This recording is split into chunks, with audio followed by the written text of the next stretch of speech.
Hello, everybody, and welcome to the first ever episode of Down But Not Out, the show where founders tell their real life stories of entrepreneurial resiliency. I started doing this show after my one company, VisitorQ, was dealt a death blow by Google that almost led to us losing all of our revenue and all of our clients. And we would have gone out of business if it wasn't for our team's resiliency, determination, and hard work.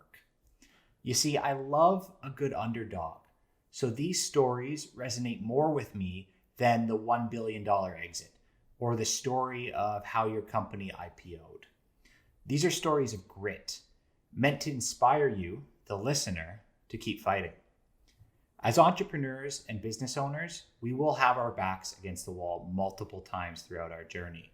So let hearing about others' tough times be your fight song, be your hoorah, and that thing that gets you out of bed on those tough days.